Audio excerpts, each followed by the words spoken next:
The way I have our spin fixture set up, if you've seen some earlier videos, you'll notice that this part right here is a recent build. We made this faceplate to show how to turn your surface grinder into a jig grinder or an ID grinder using the faceplate setup. What I did, because I used the same synchronization on my holes every 1/4 inch spacing, what works on here will a lot of times work on here as well. So instead of moving this faceplate on and mounting the V-block up to this part right here like you saw in the past, I can just leave this faceplate on now.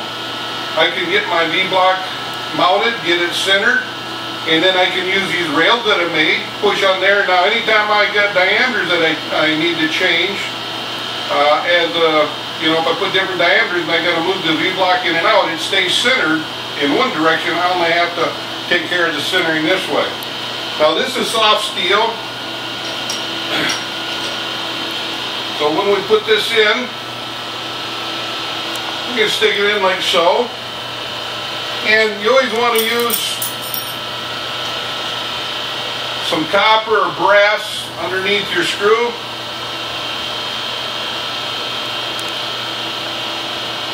And the reason you do that is if I would just take and tighten that up in this V-block, without that, being soft steel, I'm going to put a nice screw mark in there. So by using your copper or brass over there, you can eliminate that. Now I did indicate this earlier, pre-indicated. I don't know if it's going to remain the same. We'll see if Adam can get over here, and we have to reposition that indicator so you can read it, or does it look good? Now, we had trouble using this indicator getting the glare out. We got a couple burned out bulbs. It's not as bright in here and it's messing with the lighting a little bit. So we set up the amp over here. I have this on the setting where it's the full sweep from 0 to here is 1,000. So from here to here is a half thou. Let's see, yeah, a half thou, 50 millionths. Let's see, each mark. You think this through again. The full range is 1 thou. It's a half thou. There's 10 marks. So each individual marks would be 50 millionths of an inch. And so we're close enough for what we're going to do over here. We'll see the part that we just turned. I'll see how straight it's going.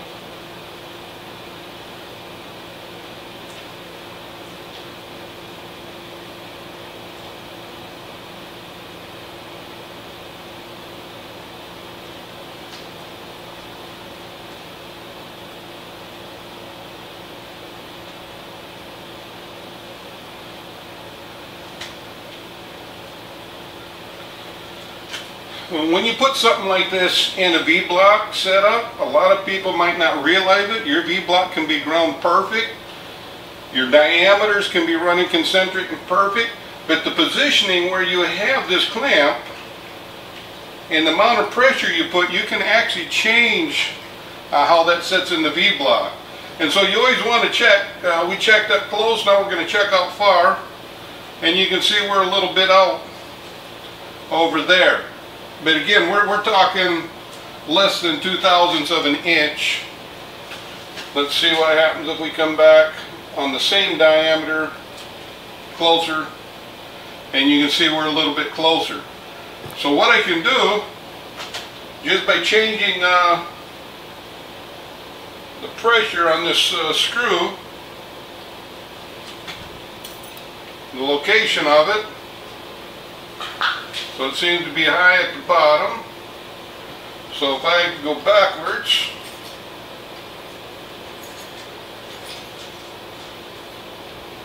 and move this clamp back a little bit,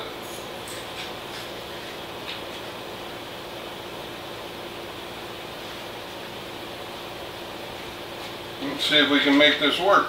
It might not. I might have to rotate it as well.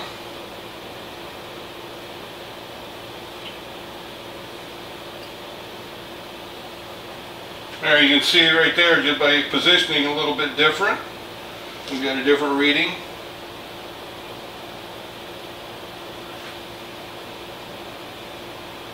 And there we're less than probably easy, less than a thou between the two.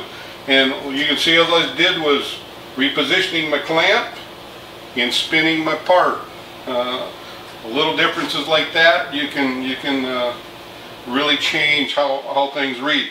I'm going to have to set up on the grinder. I'm going to use this 46 grit aluminum oxide wheel. I'm going to use it. It's got a closed structure on it. I'm going to use that. It's about the best wheel I'm going to have right now for doing something like this. I do have a 120L wheel, but I don't want to use it's a thinner wheel, which would be nicer, but this is going to generate more heat, and the way I'm holding this on, I don't want any heat and thermal expansion because I don't want this spinning on me. The advantage is if I went to this wheel, if I got to bump the shoulders with this finer grit wheel, that's what this finer grit wheel is going to work good for, is for bumping shoulder. So the 46 grit wheel, I'm not going to have as good of a results on the shoulder. They'll be good enough, but it won't be as good as if I use this. But this will generate too much heat in the part, and the part might slip. So I got a setup on the grinder. We'll use this 46 grit wheel, and then we'll get back and we'll show the actual.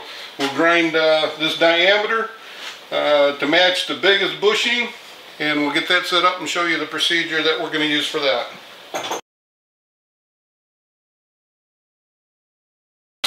Okay, I got the wheel mounted. I got it dressed off. I got the fixture set up and located. And because I got my side rail, which you can't see in the video, I got my side rail over here. I used a 45-degree template, got it close, using an indicator and indicated this side. Now that's important because you want the center line of this unit to be running through in the y-axis with the as you grind across here, so that you don't so you can get a true taper. You won't get barrel shape or hourglass shape. What we're going to do is we're going to kind of come across here with a light cut, and then I'm going to just touch the face. What I did off camera, I dressed the wheel out. I just used a straight diamond wheel, and if you don't know what you're doing with this, just don't try it because it's extremely dangerous. I've been doing this for a number of years. Other people that have experience, they know the ins and outs, and I'm not even going to demonstrate that on camera. You can actually do the same thing if you have a wheel dress or single point diamond that will stand up on end like so. But you'd have to get something that's a little bit taller, and then you can do it a little bit safer than doing it freehand.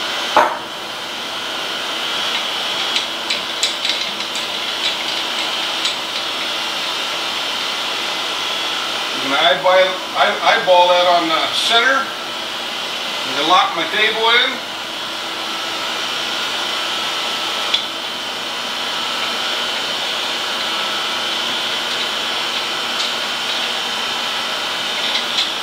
One other thing I'm going to have to do is I'm going to have to take this guard off.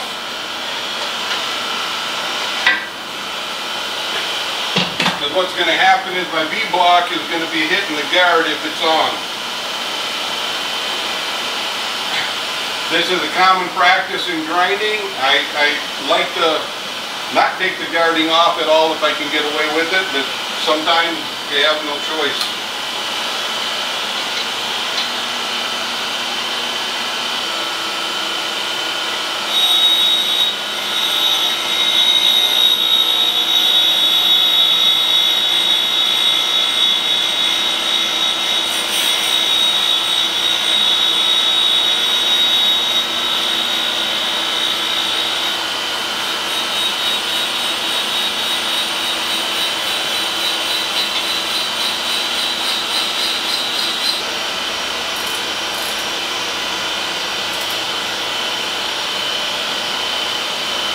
Took a skim cut to establish where I'm at.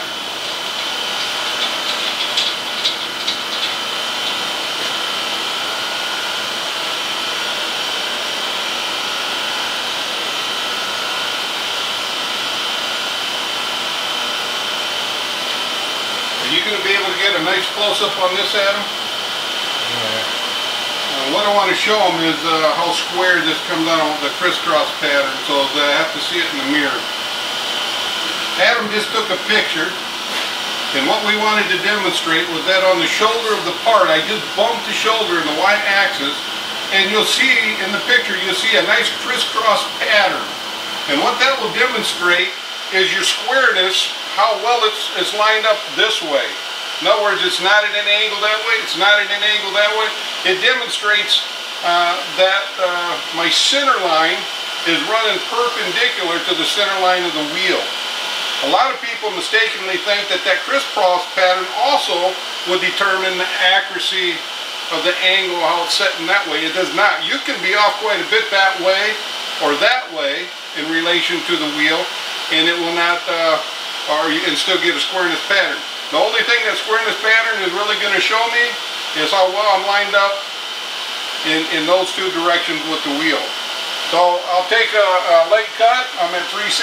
I'll take a late cut. Now what I'm going to do at this point, I'm going to work on getting the taper of this unit so that the grind length on there that I'm going grinding is the same diameter on both ends. Also, when you're grinding, you always want to start at your shoulder and work your wheel out. The reason you do that is if you start at the end of your part and work into the shoulder, you're going to be cutting with the front of the wheel, and it's going to wear a slight angle, maybe a little radius on the wheel. So when you get up to the shoulder, that shoulder won't be the right diameter or the same diameter as what you got on the end. By starting at your shoulder and working back, you're going to have a good sharp shoulder point, and you're going to end up having the same diameter, the full grind length.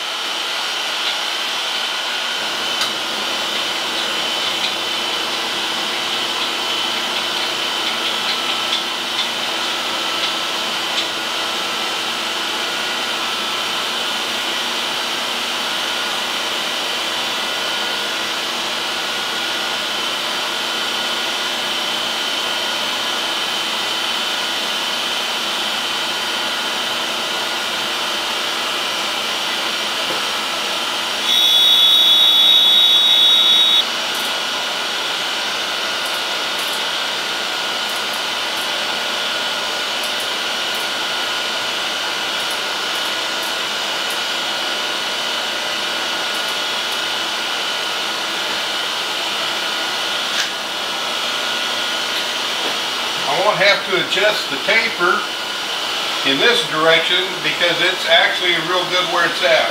If I had to adjust it, I can stick an indicator on there, and I have a little screw, 1/4 20 screw right here in the front, and generally what it is, it's big in the back. I can put an indicator on there, and I can just turn that screw and just till I get the amount that I need, half the amount I need, and screw it out. But it's really good.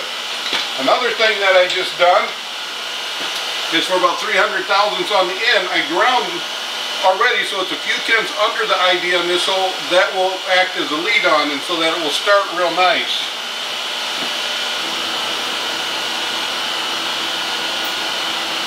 So right now we're within a thousandths of where we want to be, so I'm just going to take this down a couple more tenths. I'm going to ease it in, check it in between.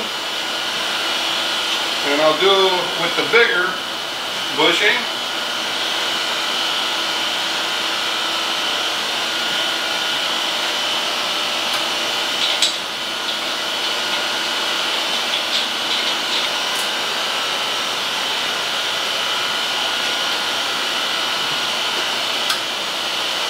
We're at 312/8 on the diameter now, on the big diameter, and it just wants to start to go in on the bushing. We're going to try taking one more tenth off.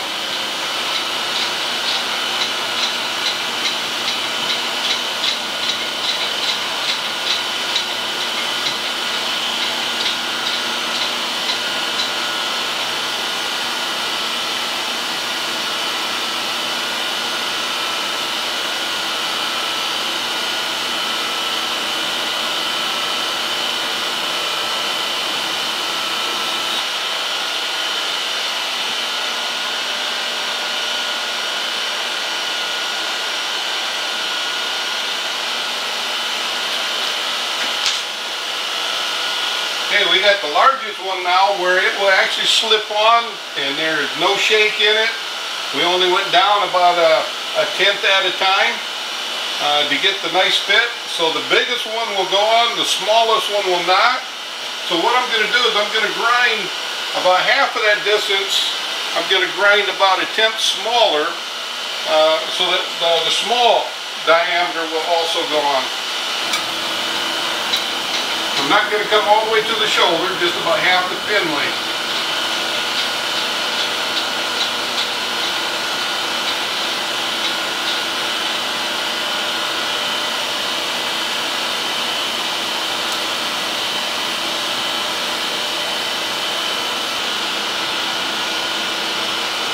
Okay, now we got the small one where it fits on that first step, but it doesn't fit on the second step.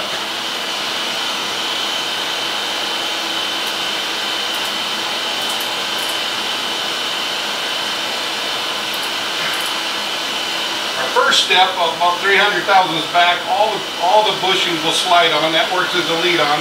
The second step measures 312, 5 and a half, or 312 and a half and 50 millionths.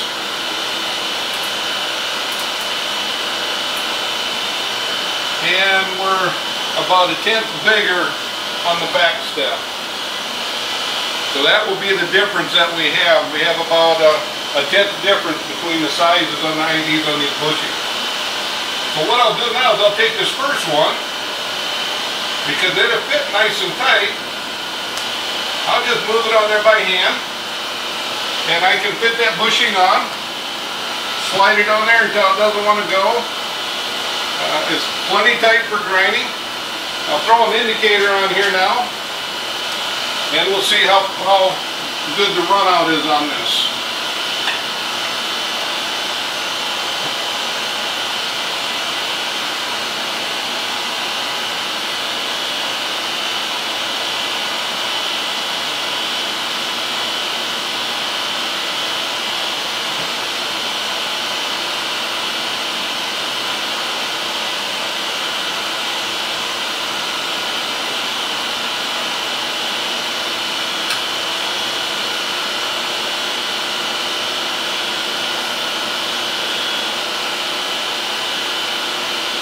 That was not too bad.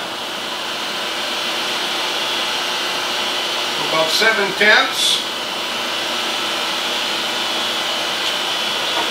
7/10 total. It'll be 3.5.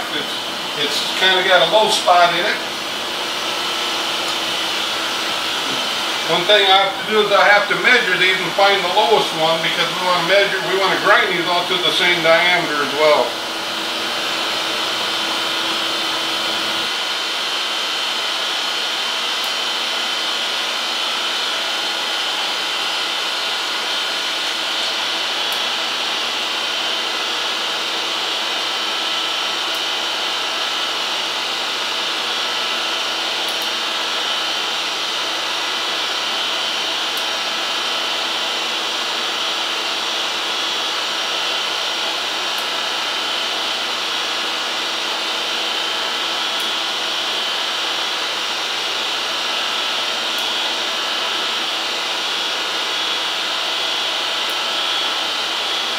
It looks like most of them are 501 and 4/10. The lowest one was 501 and 2. So these run a little bit big. If you want to press fit them in, or if you want to true them up, you can. They have a little lead in on these as well. And the lead in is 499.7. And so we'll grind this diameter, and I'll check the front of this. I forgot to do that. I'll check the front and see on that lip and see how true that is running.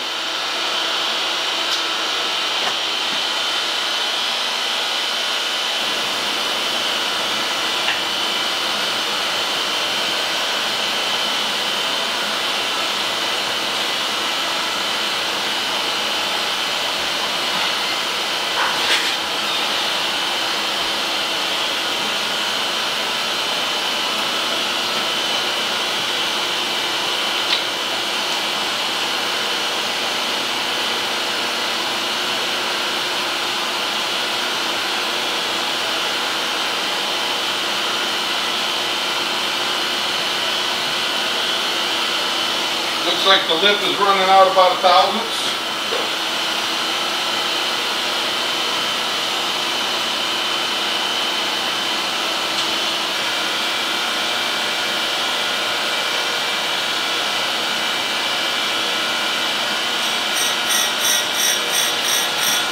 And you can hear the face of this. It's sparking heavy on one side.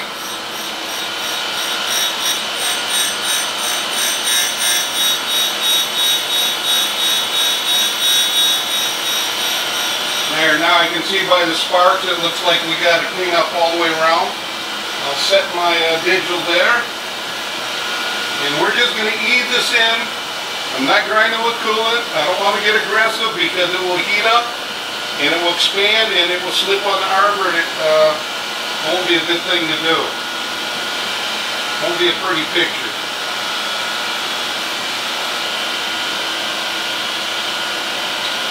Okay, I took 2/10 down because I'm cutting on a diameter that's 4/10 off the diameter. I'll reset my digital 0 and Adam can come over here and we can see how much we cleaned up.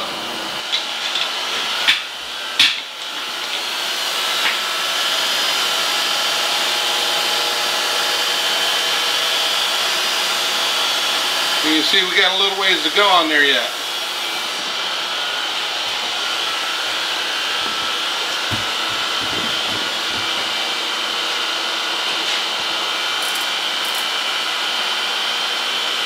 We're setting at a 1/2 inch and 9/10. That means we've taken off about 5/10 already. The shoulder's got to clean up all the way around. I might hit it just a hair heavier. It's just a light line.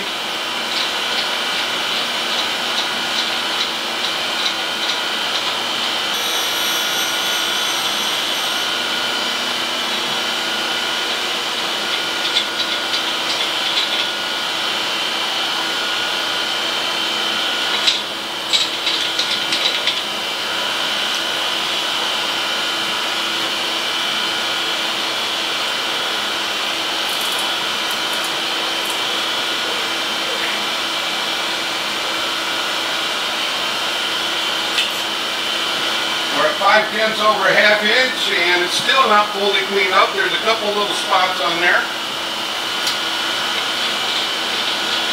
So that's almost 1/1000 off already.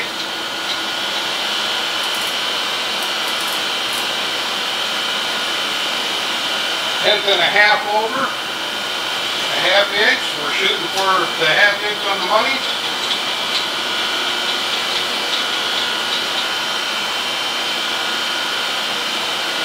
Right on the money, 1/2 inch right now. And what we're going to do is we're going to, for about the first 60 thousandths or so, we're gonna make that about 1,000 smaller for a lead on, just like the originals were.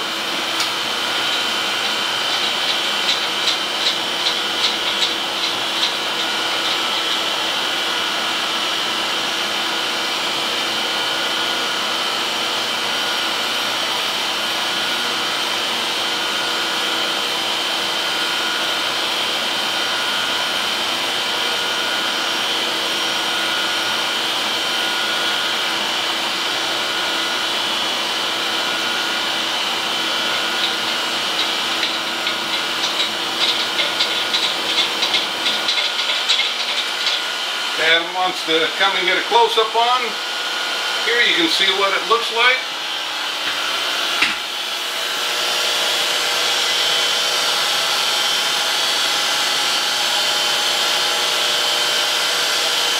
Everything's cleaned up. And before I take it off, I'm going to just double check the concentricity of it, make sure everything is good.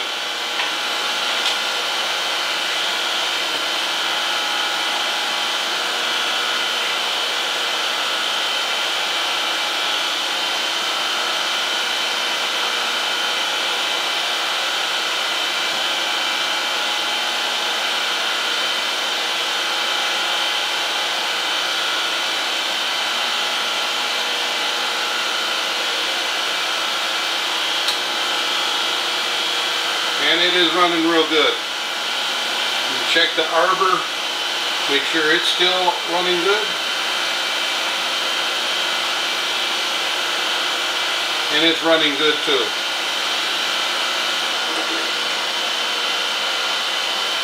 You're going to be careful taking these off so you don't mess up the concentricity of the arbor.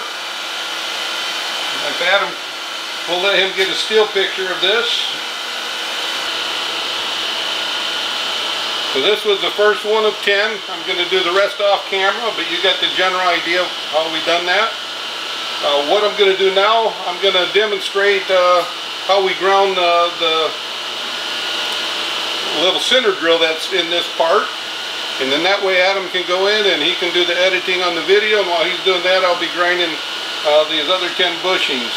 And hopefully Dave will have these shipped out to you early in the week, and you can get your project going.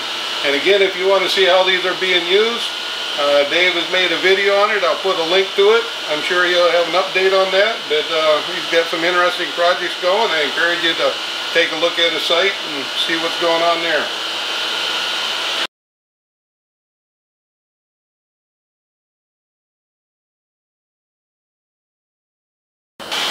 Well, there's one other little thing we have to show on this, probably one of the more important things. This was the first one, when I made this arbor, what will happen on some of the ones, again, they're within a couple tenths on ID. Some of the bigger ones, they're going to slip all the way through. And there's no way that those are going to hold tight enough to go on over there. And so what we're going to do, just a little trick, we're going to get this spinning. We're going to take a Sharpie marker and we're going to put some marker on here.